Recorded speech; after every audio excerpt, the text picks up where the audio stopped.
Check. Back with another episode of the Djs Need Love 2 podcast. I go by the name DJ Monet. I'm DJ Badio. Before we start this episode, please make sure you like, subscribe, and comment on our YouTube and Instagram. That's right. So today we have a very special guest in the building. We got my DJ is Geronimo. What's going on? Yeah. First of all, bro, how did you get that legendary drop? That drop is legendary. Wow. Yeah. So the drop actually was a song, right? Rest in peace to Keys. He was, he's my best friend. Okay. Artist, passed away. But yeah, like in 2007, he made a song called My DJ is Geronimo. He actually had verses on it. Wow. And that was the hook of the song, My DJ is Geronimo. Dope. And this was before I was even a DJ. Okay. So, of course I had the Pro Tools session. When I actually was DJing, I pulled the acapella and then made it into just a DJ drop. Wow. That's the first line. I say my DJ is Geronimo, and then the rest is like, more the hook and Very whatnot. legendary. Yeah. That's a legendary drop. It's just, it catches people's ears every time. You're like, all right, and it's very strategic because he rocking, and we're gonna keep it on the station, man. So. Oh yeah. Okay, so how did you get your DJ name? Oh, my DJ name. Let's see. How can I tell the clean and unedited version? Let's just say, some old, like an OG labeled me as Geronimo. Okay. He was like, he felt like I was a leader. I reminded him of Geronimo Pratt, and he was like, yeah, I'm just calling you Geronimo because he's always butchering my name. My real name is Giorgio. Okay. He was butchering my name, but he was like, yeah, I think that one should stick. That's the one. So I was like, all right, cool. So I kept it. Okay. Dope. So you on radio, like we just mentioned. How did that platform come about for you? Like, what was that route? Well, so for the DJs that's trying to get on radio and like have a really solidified spot, you prime time when people's pretty much everybody's gonna be listening. How did that come about? What was that grind? So, are you talking about as far as like how I got on radio, or okay? So what happened was, in high school, I used to sell CDs and stuff. I used to make dope playlists and stuff like that. This was like before I was DJing. I started out as a producer first. Okay. So I always been in studios, recording, all through middle school and high school, to be honest with you. I was in the game real early. So when, after I graduated, me and some of my buddies, we was throwing a lot of college parties and high school parties and stuff like that. And DJ A Plus was like one of my close friends. So he was like a mentor to me. Plus. Yeah. And me, Tunde, Blaze.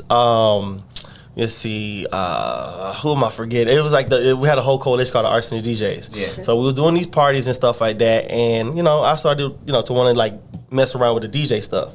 I was doing it at 13, but I kind of like weaned off of it to stay to producing. So around this time, we doing these parties. I'm like, let me get in on the action and stuff like that. I know my music. Yeah. So like 50% of the job is knowing your library. Yeah. You feel what I'm saying? Like if you can't mix, you can actually survive by just knowing your libraries and slapping songs in. That's the truth. Oh yeah. But that library, you can't cheat that. You know what I mean? So it was kind of like second nature for me. And then I started, doing parties and stuff like that. At the time, this was like 2007 was when I started. November 2007, I did my first party by myself in Gainesville, Georgia. We had maybe 12 people that showed up to the party the whole night. It was a flop, but for those 12 people, we had a good time. Yeah. Thereon after, I'm doing parties and stuff like that. By 2009, I was doing a lot of work with E.T. and J. Nick, so Dirty Boys was, heavy in my career. Because I'm doing parties with them, Bill Black comes out. He was the PD at the time. Yeah, he came out and he heard me spin. He was like, "Hey, you doing anything Mondays and this and the third?" I was like, "Nah, what's going on?" He put me on the radio, so he put me and DJ Scream on at the same time. So that's how I got hired at Hot in 2009. So I was DJing for almost a year and a half, and I got put on radio. Okay. But I was doing at least about 5-6 parties a week. Wow. Doing like $150, $200 and stuff like that for the whole night. It's not no half a night. This a whole night. Yeah. You know what I'm saying? So, I started out like real small, and then it just started escalating. And then when I hit that radio, yesterday's price wasn't today's price. Yep. You know what I'm saying? What I'm trying to get right now. So, but I'm just thankful. I had like people around me that you know believed in me and you know advanced and put me on. You know what I'm saying? So. So right now, like just with everything going on, you know, as a DJ, we're subcontractors. How is your mental health as far as just like, I don't know if DJing is the only thing you do, but Well, just being in the nightlife, social media, Being everything's just so around people. toxic now, you know? well, see, you know People what? being sick, you know what I'm saying? Just having that, you got to be really conscious of that. Yeah. Well, for me, I'm what they call an ambivert. So an ambivert is someone who can be both introvert and extrovert. Okay. So I know how to be able to play the field where I'm at home, I can be just myself and, you know what I'm saying, and be outside at the same time and not let it conflict with me. You have those moments, of course, but that's just life. You know what I'm saying? Think about of any job that you don't have those type of moments where you just, Oh, I hate my job. you feel what I'm saying? Like I you go to work. Yeah. Yeah, so everybody goes through that. It's just that this platform is more of a higher platform where people have to interact and engage with you. You know what I'm saying? Like this is part of the job. For me, since you know, I've always been like a people person. Even since high school, I was very like you know popular in school and whatnot. I was always you know saying I had a gift with being able to connect and work with people without. You know, feeling like I'm taking in all these Emotions, energies and stuff like that. I know how to be able to, you know, turn it on and off. That's a good jump. So, Okay. So let's get into this first segment, Badio. It's called the flower set, right? Yep. flower. Yeah, it's one of our popular segments that we get into our show. We want you to give, we know you know a bunch of DJs. Just give 3 DJs flowers. 3? Damn, I'm stuck with only 3? Yeah, 3. Ah. No particular order, though. No particular order. 3 DJs I have to give my flowers to. And to make it easier, it could just be somebody that maybe you looked up to and made you want to become a DJ, or somebody who mentored you. Or... Well, I would give my 3. Definitely my first one I'm going to give to J-Tech. J-Tech. J-Tech is going to get my first one How for many sure. times they done mentioned J-Tech on this show? J-Tech. Because J-Tech, man, he's like the big mentor, the big brother to everybody. You know why? Because he's a genuine soul of a person. Like he's real. You know what I'm saying? You can get to that side of him. Trust me. But it's you know what I'm saying, like you know how sometimes somebody give you that real tough love, but it comes from a good place. Yep. That's him. That's me, Badio. You know what I'm saying? So I give it to him. Yeah. I definitely give it to Devin Steele. Okay. Devin Steele is my current PD and, you know, my mentor, big brother. Like, he, you know, coaches me a lot. But damn, that third one. Damn. I guess I'm going to have to give it to A+ because, I mean, this is how I got started. You know what I mean? You know. A+ gotta have a record for this. Yeah, because you know, because A+ was doing this while we was this. Yeah. You know what I mean? But you know, of course, you know, I have a couple like you know, you got your Pretty Boy Tange, you got your, you know, Icebergs, my cousin. There you go. There Like you go. those are like you know, you gotta I gotta like you know hone in on those. And my cousin AK is a monster. Yeah. The remix king's a monster. You know what I mean? It's so many I can name, but I can definitely say those first three are, you know, a part of the big reason why, you know. And that's why that's one of the segments that we're not gonna ever take away because you know we don't have award shows, but we love flowers. You know, and you get to smell them while they still here. So we ask you about this situation. So about the weird situation that happened a couple months ago, we would like to know what would you do in your defense for that? Which situation? Wiz Khalifa. Oh my God! Y'all So let me ask you like this. Let me ask you. DJ Geronimo was in the DJ booth when Wiz Khalifa came. Yeah. I'm gonna have to take the ass whooping. Are Yeah. you gonna fight? I'm gonna fight him. Yeah. I'm gonna throw the fucking hands. Yeah. Believe that shit. When But I how get my would you ass, I'll get my ass beat by his security and all that shit. I'll do, but no, you know, how would you have handled it though? Like, would you have been prepared, or because sometimes you don't know what artist like is coming in. here's the thing. My whole thing is this: the unexpected does happen, right? Right. In most cases, there's something that happened before that led to it that we probably didn't see. You know what I'm saying?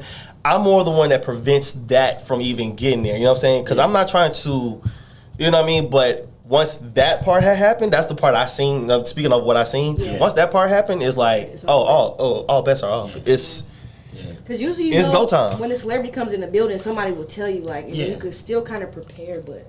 Yeah, and then on top of that, I mean, I feel like, you know, because I don't cause drama or, you know, I'm not known for like any crazy like shit like that. Something like that happens and I'm there, I'm pretty sure people that's around me, like, not saying like, I'm part of the city got my back. It's not like that kind of thing, but it's like people around you care enough to not let that happen. Yeah. You feel what I'm saying? And in that moment, I can see myself seeing red. Okay. Like, I'm one of the ones that I'm the one that like kind of walk away and it's like, you know what, I ain't got time to deal with it. But that one right there, That one right there was a tough one. that's that one that's like, throw okay, your that's hat on the ground. that's a real trigger one. Yeah. Yeah. Like, yeah, man, come, you ain't playing my song, blah, blah. Oh man, you know what? It's cool. Like, it's whatever. I'll like, you know what I'm saying, like, cool this shit down because I'm like, I know that I have a profile. Yeah, yeah. I have a profile and eyes are on me. Yeah. You know, I gotta DJs. keep in mind that once I leave here, I got a corporate, you know, job to go back to. And it is in radio. Yeah. You know what I'm saying? Like, how would that look? You know what I'm saying? I got to be mindful And of you that. go viral. Yep. And then I go viral. But still in that moment, I probably just, I don't know. Yeah. You know. But you know, as a DJ, we all probably be like, I would have did the same thing. Yeah. Yeah. In the moment. I wouldn't have, but see, the thing is, I would not have hesitated. Yeah. It would have definitely been a rap. It wouldn't go well for me, for sure, because I'm like, yo, they would have hound my ass. But I feel like, you know, sticking up for yourself, you know what I mean? There you go. So speaking of artists, you work with a lot of artists. You have a lot of multi-platinum plaques.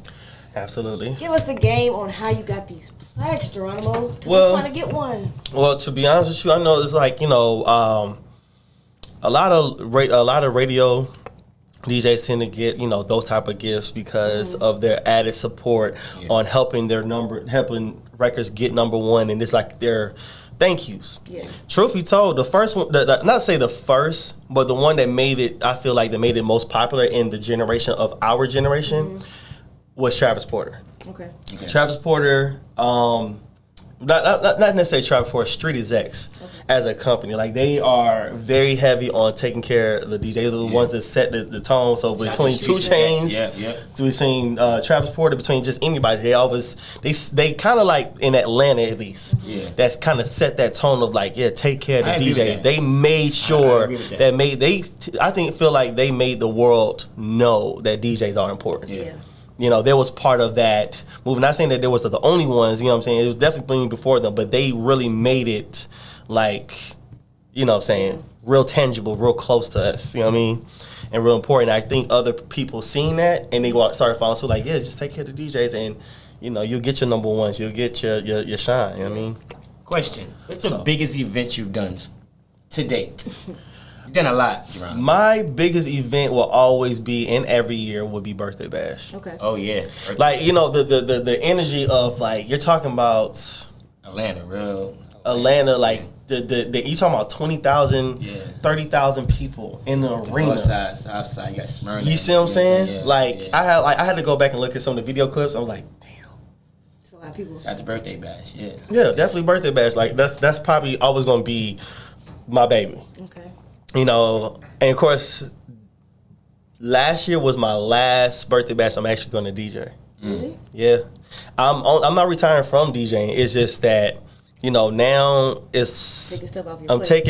I'm taking that because now that I'm officially the music director, I'm kind of gonna, you know, take the back seat. And a lot of coaching had to come from that because it was a lot to be like, I'm not gonna do this no more. Yeah. And they told me, they're like, you know, do you want to be a DJ? Do you want to actually be in this managing seat? So now, you know, that last Birthday Bash where I did the futuristic homecoming, because, you know, that was like my era. Like, you know what I'm saying? You go to live mixtapes, that was my thing. Yeah. You went all out. You know, I went all out. That's So what it actually is. that was like I never like publicly announced that this is my last like Birthday Bash I'm going to DJ, but it's not the last one I'm a part of course. Yeah. I'm always going to be a part. I was going to, you know, saying give contribution or whatever, but that was my last.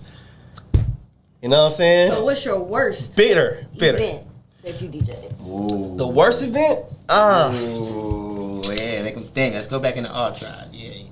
I can't even think. Like, I've been DJing for 15 years. Like, what is I can't even think of like that moment of like this was just terrible. Been on stage, computer just Maybe didn't years turn on. something happened. You know. Somebody spilled a drink on your board. You know what? No, since you said it like that, I remember Artists doing too much. one night I was DJing at Opium. Okay. And literally at 2:45, like I was right, you know what I'm saying? I was doing well. It was a couple fights or whatnot, and this girl spilled her drink in my whole laptop. And you know, like I had got the new MacBook at the time. The new MacBook, you can't take the hard drive out. Everything's you know, Inside, yeah. it was inside. Yeah. When I tell you it fried the motherboard, I was so hurt. That was the worst night ever, and the reason why is because the next day I was DJing for Wild 'N Out. Wow. And I was like, You didn't have a hard drive? You use somebody else's computer? no, what I ended up doing Yeah, was going. I went and had to go buy a whole new laptop the next day, and I had hit up A+, Captain Savior, and got his whole his library and had to start from not necessarily from scratch. 'Cause I had some hard drives that had like some of my exclusive content, but like stuff for over the course of that 6-month period that I didn't back up my stuff. Killed me. But now, every Monday I go home and plug my hard drive in. I got the time machine, back my stuff up. I might need to hit you up because I need to learn how to do all that. Like I said, this is the Djs Need Love 2 show. What's one thing you want to see change about the DJ game right now before you exit out? You can go, go boom, boom. What do you want to see change about the game? One thing. I don't think there's nothing I would change. Honestly, I like the way things are now. You know what I'm saying? Not to be in a stagnant place, but I love it. Yeah, cool. I just I do want to see, however, that people actually party and dance again. Okay. Whoa. That's everything is so VIP section based and I got money. I'm buying 10 bottles. You only bought 8. I got more money than you. It's like a big show now. It's not like a good time. It's not fun. So since you say that, how do you feel when you DJ and no one's dancing? Paid. Huh? Paid. I'm going to sip on that one too, man. I feel paid. Yeah. At the end of the day, I would say I enjoy doing the curated R&B, you know what I'm saying? Those type of Interacting type thing, yeah, things that actually have a purpose. And I feel like as if, working on some things to step out my comfort zone to actually do my own. Because now that I have more time, before I used to do 10 clubs in a week. Mm-hmm. Now I do 1 spot a week right now, and you know what I'm saying? Kind of where I'm at now, on the chill spot. Yeah. And the thing is, it ain't I'm I don't get gigs. I get booked for a lot of stuff all the time. You know what I'm saying? Mostly corporate. But now you're at the position where if I want to take it, I can take it. I can take it. Yeah. You feel what I'm saying? If I don't want to, I don't have to. But now I kind of want to do some more stuff that's more engaging, just to throw an idea out there that I'm working on. I'm doing something called Sip and Stroke. Me and Luther is putting something together where, it's like a sip and paint type of thing, but you know what I'm saying, you get wine, you paint, it's women curated, but it's a real vibe. You know what I'm saying? I want to do things like that. I want to do the Atlanta Field Day where you know what I'm saying, we got sack race, we got sack races, we got you know what I'm saying? Bring that back. That's what I'm on. I want to go back to fun. Yeah.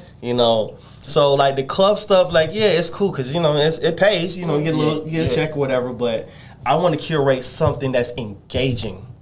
You know what I'm saying? It's inspiring when I went to Kevin Hart's stand up and you have to put your phone inside the little pouch. Oh yeah, because they don't. Man, I want to do stuff I want to do a party where you got to put your phone in the pouch and just you actually have to Remember engage. when they had the clubs? You couldn't even no cell phones in the club. No cell phones just You feel what I'm saying? and vibing. Let's go into the Would You Rather set. Oh shit. So, Would you rather? Wait, I'm gonna put 20 seconds on the clock. That is gonna ask you a series of questions. And you just have to first thought that comes to your head. You just gotta say it. Damn. There's no thinking about it, all right? Take another sip. Shit. Ready? Easy though, easy. Yeah. All right, 3, 2, 1, let's go. Atlanta versus New York. Atlanta. Radio versus clubs. Radio. Tour versus residency. Residency. Corporate clubs versus corporate events versus clubs. Corporate events. R&B night versus a trap night.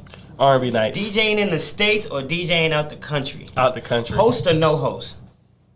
Host. Headphones or no headphones. No headphones. Wifey or no wifey. Pay for drinks or pay for parking. I ain't gonna pay for either one of them shits. You want to go You gotta viral? pick one. You gotta pick one. I ain't gonna pick nothing. Okay. You gotta go viral? You want to go viral or you want your stuff to be organic? I want it organic. Dope. Here's my thing. I'm glad you said that was last. That was the last one? That's the last one, yep. My intention was never to be famous. Right. I wanted my work Yeah. to be famous. Yeah. You feel what I'm saying? There's people that a lot of times they say, oh, I never put the face with the name. That's fine. but I just know that you heard, that you were listening. Yeah. Yeah. You know what I'm saying?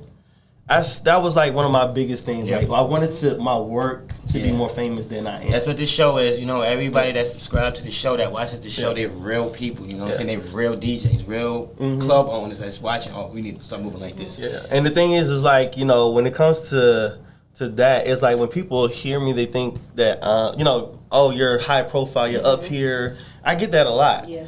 But when they actually engage and meet me, he's funny. He's funny. I'm a big ass kid. Like I don't, you know what I'm saying? So since you're a big ass kid, who's the number one R&B DJ in Atlanta? Because I want to know. Let's start something. First of all, it's me. Yeah. And then followed by me. You hear that, Aunt Dirty? There's me. Yeah, that Bluetooth. Then after me, hear that track. Okay, you know what? Let's get dirty. Y'all want to bring Bluetooth in this? Ask Bluetooth how many times I beat him in the R&B battle. Yeah, that wow. Okay, now the A+ thing. Here's the thing. We did have a battle at 11:45, right? At 11:45 I was there that night. Yeah. Now here's the thing. I know that I won, but it was unfair because I can tell that he was not even really serious. Yeah. Because the thing is, A+ will give you a run for your goddamn money. Yeah. I don't think he like that night. I don't know if he was just like just off that night. Like I want a real battle with it. I'm glad you said that because DJs have off nights. Yeah, it wasn't like he was just doing bad. I can just tell that his mind was somewhere else. Yeah. And he just, sometimes A+ getting that. Well, I don't even care. Like I just wanted to get paid. You know what I'm saying? He had those moments, but then he had those moments where he's really like into it and excited. That's the moment I'll be scared of A+. Yeah. You know what I'm saying? Like you know what I'm saying? But to be honest with you, my list of like R&B DJs definitely number one after myself is me again. Now, but Mixmaster David, I give Mixmaster David, I give A+. I give DJ Era. Yeah. Wait, okay, hold on. Wait, let me go back. Nah, Era hard too. Mixmaster David, A+, Bluetooth, Era. And I'm not sending them. It's just, they're all like, if this was a bracket, they're like right there with each other. Well, Master David's kind of up there. That he's... Yeah, fire. Crazy thing is now, Thirst Trap is putting together the biggest R&B battle on the Djs Need Love 2 show, and we're going to have... It's gonna be talked about. So. Yeah, and Dirty too. Like, how do I not say his name? Yeah. So do your list over. Yeah. So it's you, me. Dylan. Yeah. Dylan. Mixmaster David, A+, Bluetooth, Era, and Dirty. Okay. All right, those are my five. Quest does a great job too. Okay. I give Quest his flowers too. Shout out to DJ Quest. Let's talk about Waka Flocka and how that came about. Oh shit! And the biggest one, my bad. Yeah. My biggest one is who I definitely lost to, actually. J Tech. J Tech. You're gonna lose to that. Because the thing here's the thing with J Tech though. He don't play fair. Yeah. Because I be playing all the hits. He's like, yeah, okay, cool. But did you mix this song with this song? His blends is fucking insane. Mm-hmm. Like he FaceTime me like at least twice, 3 times a week. He's like, hey, I got a new blend. Smokes hookah, plays blend. That's J Tech. Like, and I be seeing it with how you have the stink face. This is my face every time. Why your face so ugly? Shout out to B King. Actually, I got a story about B King, but we go to that later. Yeah. we go to the artist. Let's talk about Waka Flocka affiliation. How did that come about? Okay, so Waka, I never fully gave him the flowers that I always wanted to give him. 2009. Matter of fact, let's go back. 2008. We was doing this party called Wasted Wednesdays. Okay. If any of y'all familiar. And it was at this place on A-Town East. This was back in 2008. And then we moved it to Libra, all this other stuff. Waka, rest in peace, Dunk, Chaz, all of them. They always came out. Derez Deshaun, a.k.a. Debo, used to always come out to all my shit. You know what I'm saying? And Waka had Oh Let's Do It. Now, when I got onto the radio, there was 3 songs that I was leading, like pushing records. It was Go Shorty Go. It was Swag Surf. Okay. Well, of course, we did, me and Pretty Boy Tank did FLY's mixtape. And then it was Oh Let's Do It. When I came in, Bill Black gave me the range to say, hey, you know what I'm saying, you play a couple new records, just don't play the new records back to back. Yeah. All right, what are your new records? I said, okay, those are the 3. And I was pushing the "Oh Let's Do It" so hard that Still a classic. Still a classic. Yeah. I would come out. All three are still a classic. All still a classic. Absolutely. Yeah. I would come out at Studio 72, Club Miami, and instead of actually playing the song, I would just come out and just say, I fucked my money up, and let the crowd just say the rest. Finish it out, yep. And then right when the beat drop is when I start the song back in. Waka seen that for the first time. He was like, yeah, like he just loved the energy. He was like, damn, he's just amazed by how impactful the record was.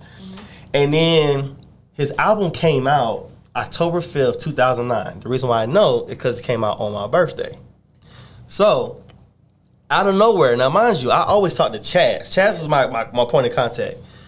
Waka calls me, so I guess he got the number from Chaz. He's like, hey, bro, hey, I heard your birthday same day my album. I said, that's how he talk. That's the talk. I was like, yeah, I was surprised by the call. Like, nigga, like, what's good? Like, you know, I fuck with you, but, you know, we never, like, talk all the time. Yeah.